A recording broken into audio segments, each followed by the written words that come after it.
Вы слухаеце Трансусветнае радыё. У эфіры праграма «Урокі гісторыі».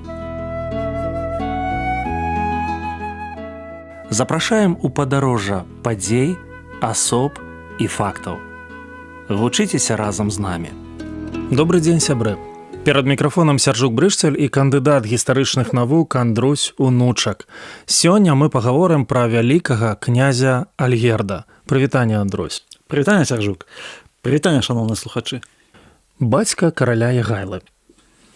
Альгерд сапраўды з'яўляецца бацькам караля Ягайлы і шматлікіх князёў. У Альгерда было 12 дзяцей, але разам з тым ён заснаваў фактычна цэлую дынастыю, якая называецца Ягайлавічы.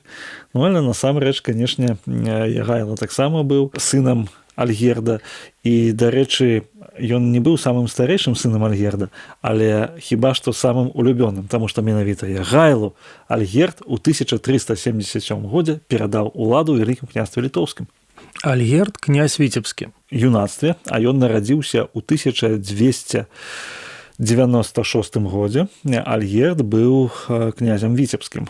Яму ягоны бацька, вялікі князь літоўскі Гедымін, аддаў Віцебск, і ён там ажаніўся з дачкой мясцовага князя Марыі Віцебскай, ад якой у яго нарадзілася 6 сыноў, і якраз з Віцебскам звязаны вось такія першыя ягоныя крокі, скажам так, у палітычным жыцці вялікага княства літоўскага. Якім быў ягоны шлях да ўлады? Ягоны бацька Гедымін, ён загінуў у 1341 годзе і загінуў пры аблозе крыжацкага замку Баярбург, і таму вось ягоная смерць была раптоўнай. Паводле тэстаменту Гедыміна ягоным наступнікам павінен быў стаць малодшы сын Яўнут. І Яўнут быў вялікім князем літоўскім з 1341 па 1345 год. Аднак старэйшыя браты Альгерд і Кейстут, яны вырашылі, што гэта несправядліва, нягледзячы на тое, што ёсць воля бацькі, але яны старэйшыя, ім належыць вось гэты пасад. І яны арганізавалі змову, і ў 1345 годзе ў Заслаўі яны, скажам так, арыштавалі Яўнута, і самае галоўнае, што цікава, не забілі яго, не знішчылі, але пакінулі яго князем Заслаўскім. І ад яго вось пайшлі князі Заслаўскія Яўнуты. А Альгерд стаў вялікім князем літоўскім. Бітва на сініх водах. Сапраўды, адна з найважнейшых падзеяў ягонага жыцця – гэта бітва на сініх водах. Сінія воды – гэта рака ва ўкраіне, калі войска Альгерда ў 1362 годзе разбіла войска 3 татарскіх ханаў і вызваліла цэнтральную і ўсходнюю Украіну ад монгола-татараў. Гэта бітва была бліскуча праведзеная. Ваенныя гісторыкі яны кажуць, што войска Альгерда было значна меншае, але ён фактычна выкарыстаў татарскую тактыку. Ён арганізаваў вельмі шмат лёгкай конніцы, якая у сваёй імклівасці і манеўраванасці не саступала татарам. І таму вось у вялікай такой стэпавай бітве татарскія войскі былі пераможаныя і вызвалены Кіеў. Кіеў і Кіеўшчына далучыліся да вялікага княства літоўскага. А там у Кіеве стаў князем сын Альгерда Уладзімір. Раскажыце пра ўзаемаадносіны Альгерда і Кейстута. Важнае пытанне вы закранулі. Чаму? Таму што ўлада ў вялікім княстве літоўскім, яна не была аднаасобна ў руках Альгерда. Ён не быў аднаасобным уладаром вялікага княства літоўскага, як, напрыклад, там Міндоўг ці Гедзімін. Ён падзяліў фактычна, ці так склалася сітуацыя, што яна была падзеленая. За ўсходнюю палітыку, за збіранне рускіх земляў, як тады казалі, быў адказны Альгерд, а за заходнюю палітыку, змагання з Тэўтонскім ордэнам, за адносіны з Польшчай, быў адказны Кейстут. І фактычна быў такі думвірат, як кажуць, што два кіраўнікі ў краіне. І самае галоўнае, што такая сітуацыя, яна працягвалася на працягу 32 гадоў, і яны мірна удвух кіравалі вялікай дзяржавай. Гэта таксама адзін з такіх прыкладаў, які паказвае характар Альгерда і Кейстута. Што можна сказаць пра ўшанаванне памяці?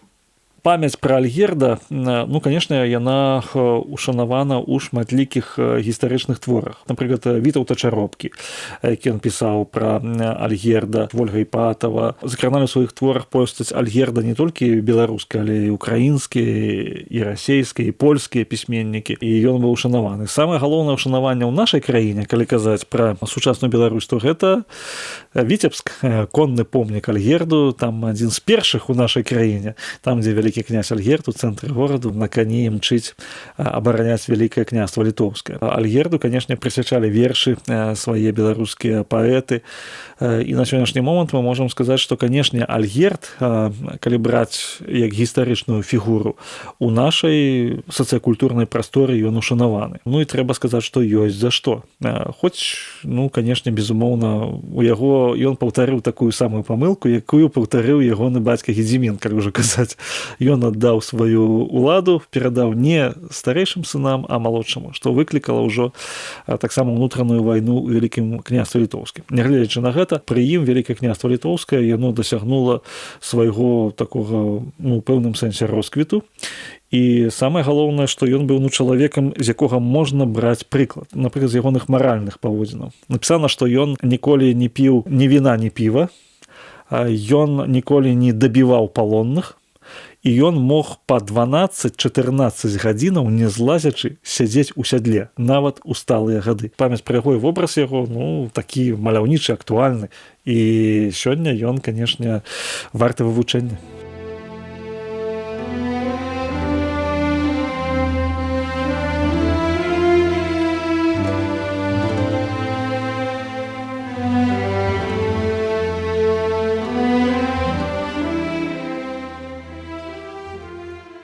Альгерд – вялікі князь вялікага княства літоўскага, сапраўдны волат беларускай гісторыі, трэці сын князя Гедыміна.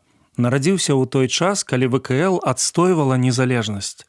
З юнацтва амаль што не сыходзіў з каня і не выпускаў з рук меч. Гісторыкі называюць яго неардынарным палітычным дзеячам і мяркуюць, што першы вопыт вайсковага кіраўніка атрымаў у барацьбе супраць тэўтонцаў.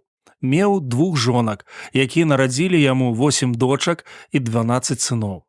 Кіраваў дзяржавай 32 гады і ўвесь час ваяваў. Памёр у Вільні ва ўзросце 81 года.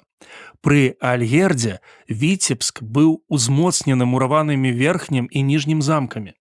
Крэўскі замак стаў адным з самых прадстаўнічых у ВКЛ. Беларускія землі занялі цэнтральнае месца ў дзяржаве. Князь абараняў і пашыраў межы краіны, быў мудрым палкаводцам. Летапісец пра яго пісаў: «Клапаціўся дзень і ноч пра дзяржаву сваю».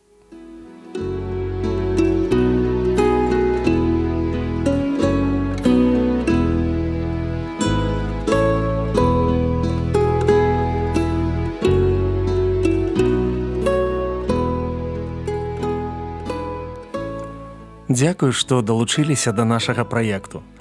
Калі ў вас ёсць пытанні, пішыце, каля ласка, на адрас Трансусветнае радыё, урокі гісторыі. Паштовая скрынка 45, індекс 22 40 20, горад Брэст 20, Беларусь. Пакідаю для сувязі электронную пошту rmtwr.by@gmail.com. Шукайце нас на сайце twr.fm. До новых сустрэч!